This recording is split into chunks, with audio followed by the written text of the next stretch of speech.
AITC జిల్లా కార్యదర్శి, భారత కమ్యూనిస్ట్ పార్టీ జిల్లా సమితి నాయకులు. వీళ్ళు మా పార్టీకి సంబంధించిన గొల్లపూడి ఆ గ్రామానికి సంబంధించిన వీళ్ళు గంగిరెద్దు వాళ్ళు అంటారు. వీళ్ళు పాపం వాళ్ళ బిడ్డకేదో బాగాలేదని తలనొప్పని ఈ రోజున ఈ జీవీపీ బ్రెయిన్ అండ్ స్పైన్ సెంటర్కి వాళ్ళు చూపించుకోవడానికి రావడం జరిగింది.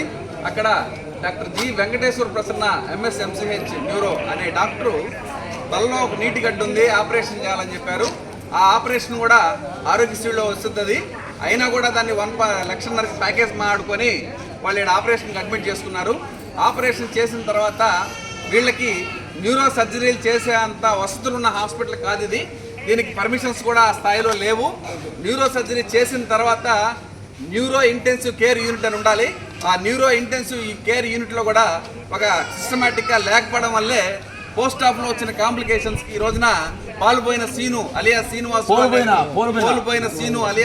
అనే వ్యక్తి ఈరోజు చనిపోయాడు. 24 సంవత్సరాలు పాపం, చిన్న బిడ్డలు, నేదర బిడ్డలు.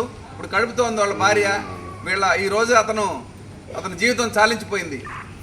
అతను ఎంత దుర్మార్గంగా బిహేవ్ చేశాడంటే ఆ డాక్టరు పేషెంటు కొంచెం ఫిట్స్ వచ్చి కొట్టుకుంటా ఉంటే కాళ్ళు చేతులు కట్టేసి ఆయన ఇష్ట ప్రకారం వీళ్ళతో వ్యవహరించడం జరిగింది.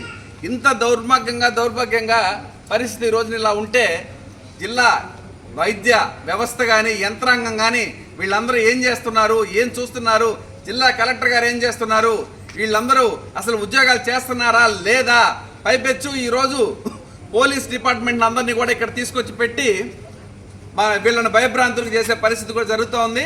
వీళ్ళు ఎటువంటి ఫోర్స్ పెట్టినా కూడా భయపడే పనే లేదు. వీళ్ళకి న్యాయం జరిగిన దాకా ఇక్కడ ఉంటాము. న్యాయం జరిగితే కానీ ఇక్కడ నుంచి కదిలే పరిస్థితి లేదు. ఇంకొక ముఖ్య విషయం ఏంటంటే ఈ రోజున బాడీని ఈ విధంగా